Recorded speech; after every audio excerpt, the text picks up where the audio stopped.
और इस वक्त बड़ी खबर आपको बता दें, यूएस ईरान में फिर से शुरू हो सकता है युद्ध। सूत्रों के हवाले से खबर आ रही है कि यूएस और ईरान में फिर से युद्ध की शुरुआत हो सकती है। कुछ दिन में फिर से जंग शुरू हो सकती है। अमेरिकी राष्ट्रपति ट्रंप की ईरान को धमकी, अमेरिका को ब्लैकमेल नहीं कर सकता ईरान। तो ट्रंप ने कहा है कि अमेरिका को ब्लैकमेल नहीं कर सकता ईरान, होर्मुज पर ब्लैकमेल नहीं कर सकता है ईरान। तो ईरान में सत्ता परिवर्तन हो रहा है, ट्रंप कह रहे हैं, और एक बार फिर से जंग की शुरुआत हो सकती है। सूत्रों के हवाले से बड़ी खबर सामने आ रही है। और अमेरिका को ब्लैकमेल नहीं कर सकता ईरान, ये ट्रंप का कहना है। तो यूएस ईरान में फिर से युद्ध शुरू हो सकता है और कुछ दिनों में फिर से जंग शुरू हो सकती है। यूं तो सीज फायर खत्म होने जा रहा है और ऐसे में जंग शुरू हो सकती है। अमेरिकी राष्ट्रपति ट्रंप की ईरान को यह धमकी भी सामने आ रही है कि अमेरिका को ब्लैकमेल नहीं कर सकता है ईरान। और एक और बड़ी खबर आपको बता दें, इजरायली पीएम नेतन्याहू के खिलाफ प्रदर्शन हो रहे हैं। बड़ी खबर, इजरायली पीएम नेतन्याहू के खिलाफ प्रदर्शन। इजरायल में नेतन्याहू का विरोध बढ़ा है। हाइफा में सड़क पर उतरे इजरायली नागरिक, ईरानी मीडिया ने जारी किया प्रदर्शन का वीडियो। तो इजरायल में नेतन्याहू का विरोध बढ़ता हुआ और ऐसे में सड़कों पर नागरिक उतर आए हैं, विरोध प्रदर्शन किए जा रहे हैं जंग के खिलाफ। इजरायली पीएम नेतन्याहू के खिलाफ ये प्रदर्शन है, उनके फैसलों को लेकर ये प्रदर्शन हो रहा है। इजरायल में नेतन्याहू का विरोध बढ़ता हुआ दिख रहा है कि किसी भी तरह से शांति की बात नहीं होती है और लगातार हमले किए जा रहे हैं। युद्ध की स्थिति इजरायल पर हमेशा बनी हुई है, जिसके चलते यहाँ के नागरिक प्रभावित हो रहे हैं। ऐसे में गुस्सा यहाँ पर दिख रहा है नागरिकों का और सड़कों पर उतर आए हैं। इजरायली पीएम नेतन्याहू के खिलाफ ये विरोध बढ़ता हुआ सड़कों तक पहुंच गया है। हाइफा की तस्वीरें जहां पर सड़क पर इजरायली नागरिक उतरे हैं। तो ईरानी मीडिया ने इस प्रदर्शन का वीडियो जारी किया है और ये दिखाने की कोशिश की है कि नेतन्याहू का कितना विरोध उनके देश में हो रहा है। हाइफा की सड़कें हैं ये, जहां पर जो नागरिक हैं वो पहुंचे हुए हैं और लगातार यहां पर नारेबाजी की जा रही है नेतन्याहू के खिलाफ, और जो फैसले वो ले रहे हैं उसका विरोध करते हुए बैनर्स, पोस्टर्स के साथ यहाँ पर ये तस्वीरें सामने आई है। और इस वक्त इसी पर चर्चा करने के लिए हमारे साथ मेहमानों का खास पैनल भी जुड़ चुका है। हमारे साथ रक्षा विशेषज्ञ रिटायर्ड कर्नल दिनेश शर्मा जी जुड़े हुए हैं, साथ ही विदेश मामलों के जानकार अजिताभ सिंह जी भी हमारे साथ जुड़े हुए हैं, और हमारे साथ संवाददाता विकास अब्रोल भी हर खबर पर अपडेशन के लिए हमारे साथ बने हुए हैं। तो देखिए, जिस तरह से यहाँ पर जंग की शुरुआत हो सकती है, विकास, इस खबर को लेकर क्या कुछ अपडेट आपके पास है? क्योंकि ट्रंप यहाँ पर चेतावनी भी दे रहे हैं कि किसी भी तरह की ब्लैकमेलिंग ईरान हमारे साथ नहीं कर सकता, और वहीं जंग के हालात बनते हुए दिखाई दे रहे हैं। और क्या अपडेट?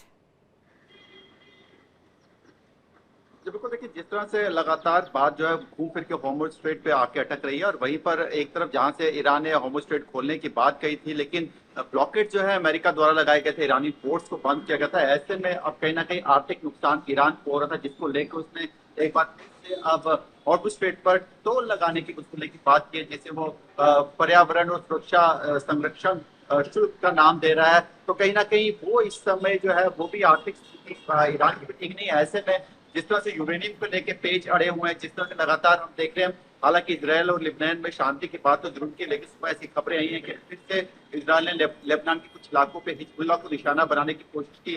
तो ऐसे में कहीं ना कहीं अब जो शांति वार्ता है ये एक बार फिर से ठंडे बस्ते में पड़ती हुई दिख रही है। लग रहा है कि दोनों में से कोई जुड़ने को तैयार नहीं, लगातार कह रहे हैं लेवल पे दोनों देशों को हल्का फुल्का कॉम्प्रोमाइज करना पड़ेगा अपने रवैये में या अपनी मांगों को लेकर, लेकिन वो यहाँ पे बनता दिख नहीं रहा। जिस तरह से लगातार हर आधे घंटे एक घंटे में एक नया ट्वीट ट्रंप की तरफ से आ जाता, तो वो भी कहीं एक प्रोवोकेशन की बात होती है। देखिए, ईरान पे जो है कहीं ना कहीं IRGC जो है वही इसको कंट्रोल कर रही है बहुत ज्यादा हद तक। ऐसे में हल्की सी प्रोवोकेशन जो है वो IRGC उसको सीरियस लेती है, और वो एक राजनीतिक पार्टी नहीं है, डिप्लोमेटिकली हैंडल नहीं करती। वो डायरेक्टली प्रोवोकेशन का जवाब रिटेलिएशन से या एक बड़े मैसेज से जवाब दे रही, जिस कारण भी लग रहा है कि ये जो सारी वार्ता ठंडे बस्ते की तरफ जा रही है। बिल्कुल, और ऐसे में बहुत उम्मीदें थी इस दूसरे दौर की वार्ता को लेकर कर्नल दिनेश, और लेकिन अब जो हालात बनते हुए दिखाई दे रहे हैं, जो बयानबाजी सामने आ रही है ट्रंप की तरफ से और ईरान की तरफ से, तो ऐसा लग रहा है कि क्या वाकई ये जो दूसरे दौर की वार्ता है वो हम ये मान सकते कोई सॉल्यूशन निकाल पाएगी, या जो उम्मीदें पूरा विश्व लगा रहा था कि इस बार शायद सहमति बन जाए? तो आपको क्या लग रहा है, ऐसा होता हुआ दिखाई देगा? मैडम, इसमें सबसे जो बड़ा प्रॉब्लम मुझे समझ में आ रही है वो है कि डोनाल्ड ट्रंप साहब की तरफ से जो है हर 1 या 2 घंटे के बाद इस प्रकार के जो है प्रोवोकेटिव बयानबाजी होती है। ये इसमें सबसे बड़ा रोड़ा अटका रही है। अभी आप लेटेस्ट देख लीजिए, बाकी तो आपने स्टेटमेंट सारी बता दी हैं, तो उनको मैं नहीं दोहराऊंगा। जी। अभी आप लेटेस्ट देख लीजिए कि डोनाल्ड ट्रंप साहब को जब पता चला कि स्टेट ऑफ हार्मुज जो है ईरान ने खोल दिया है, तो उन्होंने कहा कि Iran is becoming a very cute, और लेकिन हम नाकेबंदी खत्म नहीं करेंगे। जब उन्होंने देखा कि ईरान ने देखा कि अमेरिका जो है उसके ऊपर एक प्रकार का जो है इकोनॉमिक वॉर कर रहा है, तो उन्होंने भी 18 घंटे के अंदर अंदर जो है स्टेट ऑफ हार्मुज को बंद कर दिया। जो एक आशा की किरण नजर आती है, उसके उसके अंदर फिर कई रुकावटें आ जाती हैं। जी। लेकिन मेरा ये मानना है कि इस समय जो है मिलिट्री एक्शन की धमकी और काउंटर धमकी दी जा रही है, उसके बाद डिप्लोमेसी भी साइमल्टेनियसली चल रही है, और इंटरनेशनल कम्युनिटी जो है वो ऊर्जा के लिए जो है काफी चिंतित है। तो अब ये आने वाले दिनों में पता चलेगा कि एक्चुअली में किस प्रकार से जो है हालात बदलते हैं। कुछ अमेरिका की तरफ से भी अपने टोन के अंदर थोड़ी कोमलता लाई जाती है, क्योंकि जी। जिस प्रकार की स्टेटमेंट अमेरिका की तरफ से आती है, इमीडिएटली जो है उसका काउंटर स्टेटमेंट जो है ईरान की तरफ से आ जाता है। ईरान ने, देखिए, जब आप पिछले कुछ दिनों का घटनाक्रम देखते हैं, तो ईरान ने अपनी तरफ से एक प्रकार की नरमी जो है वो शो करने की कोशिश की। उनकी तरफ से आया था कि जी। परमाणु से संबंधित जो इशू हैं उसको हम 5 साल के लिए बंद कर सकते हैं, लेकिन अमेरिका नहीं माना। उसके बाद अमेरिका की जो हठ धर्मी है, वो कहता है कि एनरिच यूरेनियम जो है हर हालत में जो है वो अमेरिका के ऊपर हैंडओवर करना पड़ेगा। जी। इसमें एक चीज को गौर करना पड़ेगा कि हर एक देश की अपनी स्वाभिमान होता है, अपनी इज्जत होती है। वो किस प्रकार से, अगर वो यूरेनियम जो है हैंडओवर करता अमेरिका को, तो वो किस प्रकार से अपनी जनता को सेटिस्फाई करेगा कि हमने जो है अमेरिका के सामने घुटने नहीं टेके हैं। अभी तक जो परसेप्शन था कि ईरान इस वॉर को जीत गया है, वो एक प्रकार से बहुत ही एक सशक्तशाली देश जो है अमेरिका से युद्ध के दौरान जो है उभर कर आया। वो नहीं चाहेगा कि उसकी जो साख अभी मिडिल ईस्ट के अंदर बनी है, जो पूरे विश्व के अंदर बनी है, उसकी साख को किसी प्रकार की ठेस लगे। तो मेरा ये मानना है कि इस समय दोनों पार्टीज को जो है धैर्य और नरमी बरतनी पड़ेगी, और वाया मीडिया जो है कुछ ना कुछ ढूंढना पड़ेगा जिससे कि ये युद्ध जो है समाप्त हो, और पूरे विश्व के ऊपर जिस प्रकार का संकट आया हुआ है उससे हो। पाकिस्तान की तरफ से उनका डेलीगेशन वापस आ गया है ईरान से, लेकिन इशाक ढार जो हैं वो अंतालिया डिप्लोमेसी जो टर्की में हो रहे हैं, वहां पर वो स्टेटमेंट देते हैं कि काफी बातों के ऊपर सहमति बन गई है, और आने वाले उस समय के अंदर दोबारा से जो है दोनों देश आपस के अंदर बातचीत करेंगे, और हम अपने गुड ऑफिसेस प्रोवाइड करेंगे। लेकिन ये जो विरोधाभास है, हर 12 घंटे या 10 घंटे के बाद जो है बनती हुई बात जो है अचानक जो है बिगड़ जाती है। और इसका बेसिक जो मैं समझता हूं कि इसका बेसिक जो ब्लेम करना है वो डोनाल्ड ट्रंप साहब को करना है। डोनाल्ड ट्रंप साहब की भाषा, और अगर वो अपनी वाणी के ऊपर संयम रखते हैं, तो शायद कुछ ना कुछ जो है रास्ता, पॉजिटिव रास्ता निकल सकता है। अब वो इस प्रकार की वो स्टेटमेंट देते हैं कि ईरान जो है हमें ब्लैकमेल नहीं कर सकता, अगर हमारी वो पूरी बातचीत नहीं मानता है तो हम दोबारा बम बरसाएंगे,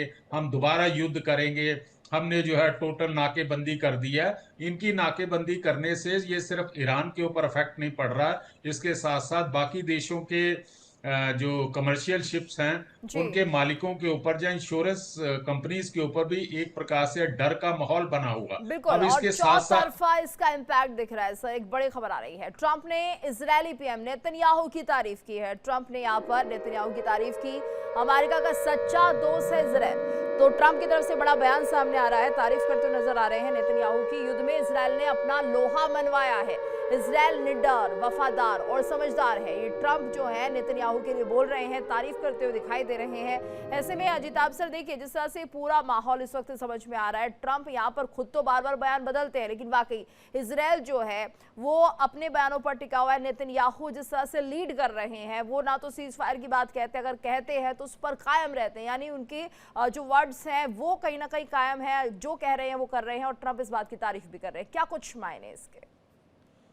देखिए गीतू जी, इजराइल का तो शुरू से एकदम क्लियर स्टैंड रहा है, पूरी तरह से हिजबुल्लाह को जो उसके हथियार हैं उसका हथियार विहीन करना, उसको डीवेपनाइज का उनका एक एजेंडा है। और दूसरा है कि वो एक बफर जोन बनाने की उनकी जो बार बार मंशा रही है, ऑब्वियसली उसके पीछे एक बड़ा है कि ग्रेटर इजराइल की भी बातें होती है, बट इमीडिएट उनका है बफर जोन क्रिएट किया जाए, सो दैट ज्यादा से ज्यादा जो इजराइल पे अटैक हो रहा है, चाहे वो एंटी टैंक मिसाइल के थ्रू हो रहा है, या दूसरी तरफ जो सोल्जर्स हिजबुल्लाह के बार बार बॉर्डर क्रॉस करके इजराइल के अंदर अटैक करते रहे, उसको कंट्रोल करना।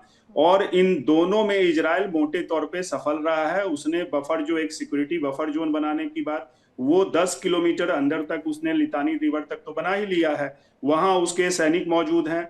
दूसरी तरफ उसने जो हिजबुल्लाह के काफी हद तक हिजबुल्लाह को उसके हथियारों को भी बर्बाद किया है, उसको खत्म किया है। उसके बहुत सारे सोल्जर्स जो हिजबुल्लाह के जो अपने कैडर है उसकी भी हत्या की है। बहुत सारे तो कैजुअल्टी हिजबुल्लाह की तरफ से बहुत हुई है, लेकिन अभी सीज फायर के लिए वो तैयार नहीं थे नेतन्याहू। और ये दिखा रहा है कि वहां देखिए इजराइल की जनता में सीज फायर के लिए बहुत ज्यादा वहां तैयार नहीं थे जनता। दूसरा, वो चाहते थे कि हिजबुल्लाह को ज्यादा से ज्यादा कंट्रोल में लाया जाए, उसको एक तरह से नेस्तनाबूद किया जाए।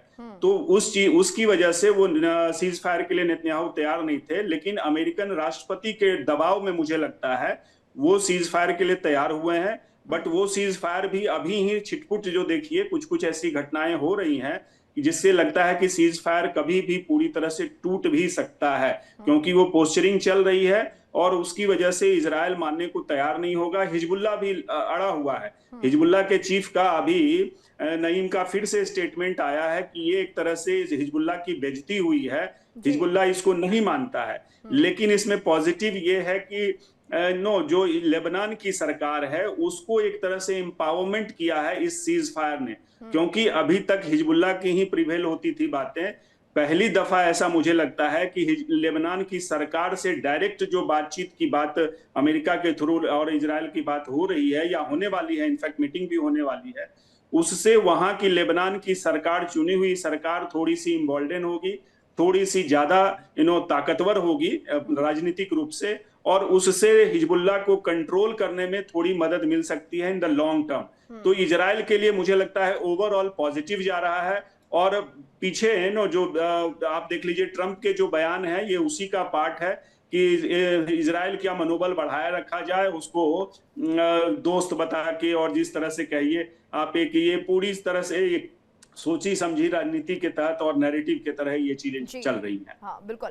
और इस बीच एक और बड़ी खबर, हॉर्मुज में 2 भारतीय जहाजों पर फायरिंग की गई। बड़ी खबर आ रही है, 2 भारतीय जहाजों को निशाना बनाया गया, फायरिंग की गई। IRGC ने भारतीय जहाजों पर फायरिंग की है।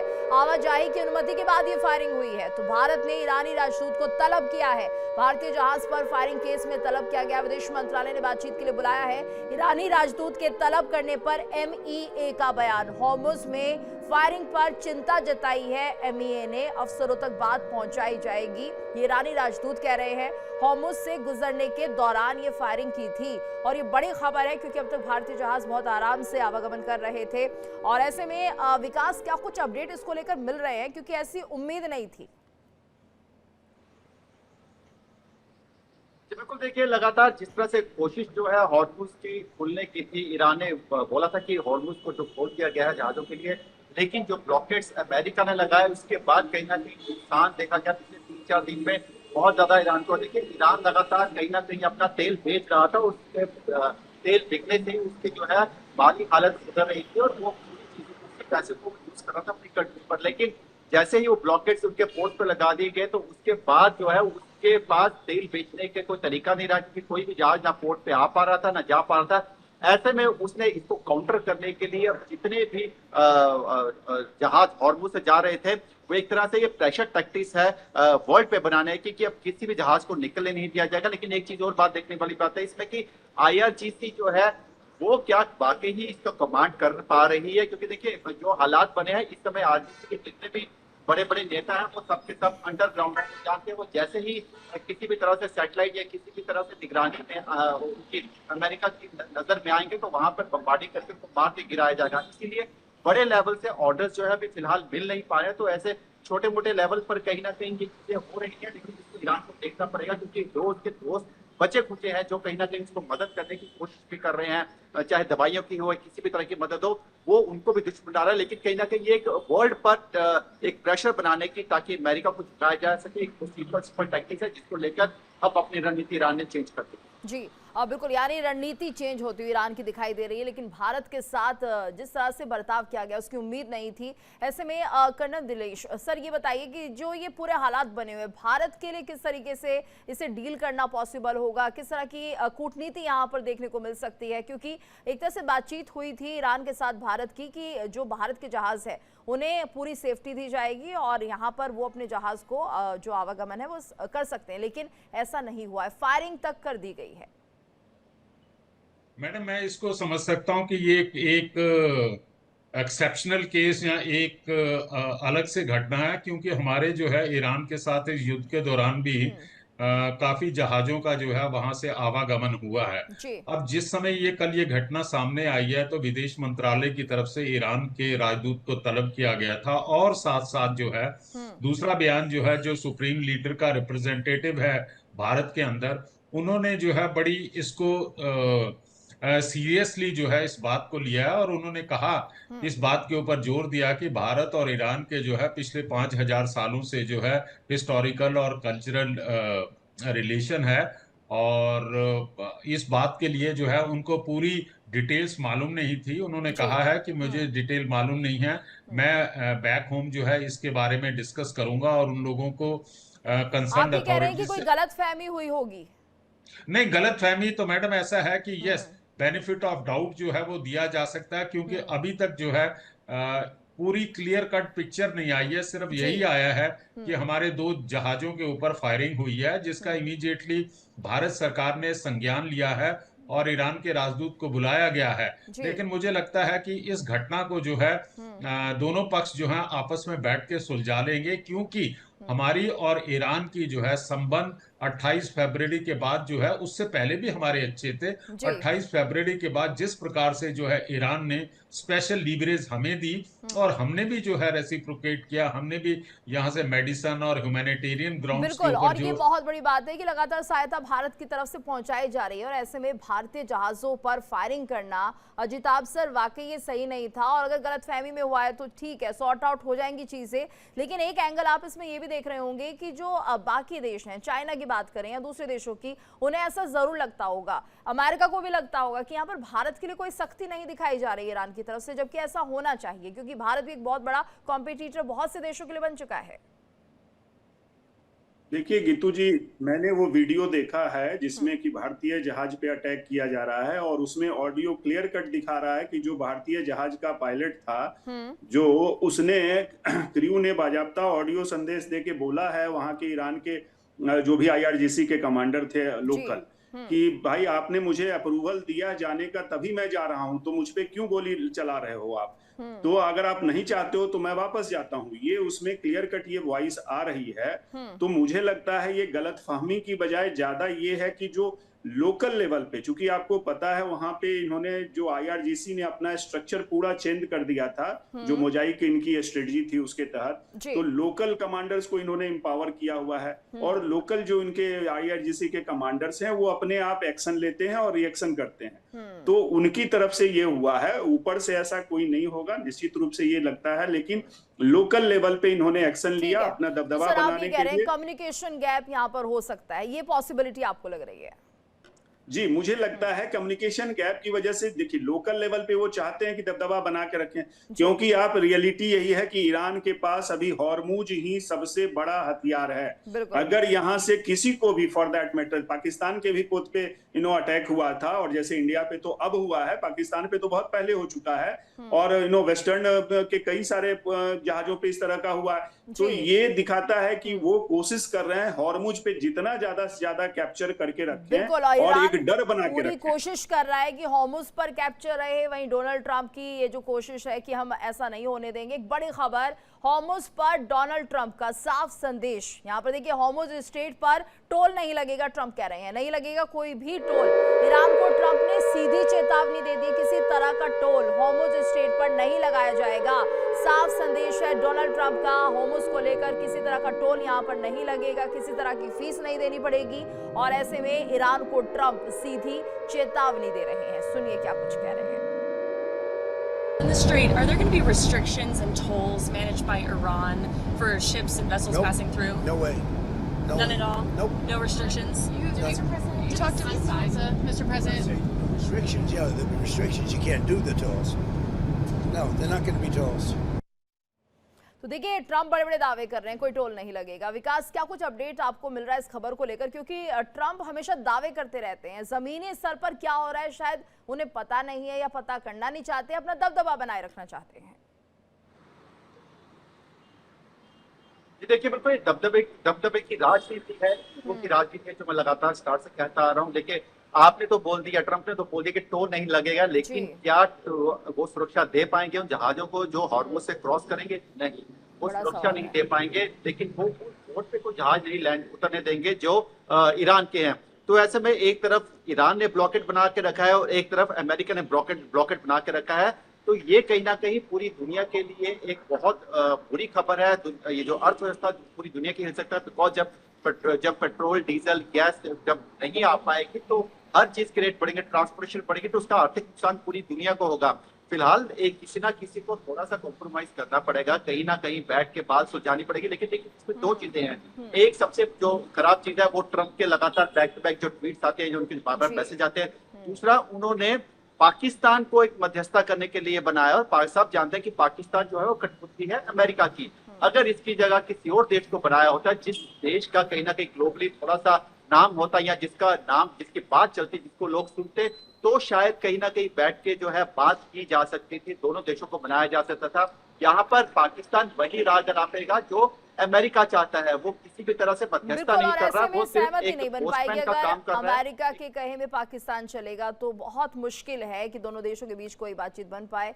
देखिए कर्नल दिनेश, क्योंकि जिस तरह से हम देख रहे हैं कि ये बहुत बड़ा फैक्टर है कि आप बड़े बड़े दावे तो कर रहे हैं, ये टोल नहीं लगना चाहिए, ये संभव नहीं है और मेरी चेतावनी आपको, लेकिन चेतावनी के साथ क्या अमेरिका उन जहाजों को सुरक्षा दे पाएगा जो हॉर्मुज स्ट्रेट से गुजर रहे हैं? ये भी बड़ा सवाल है।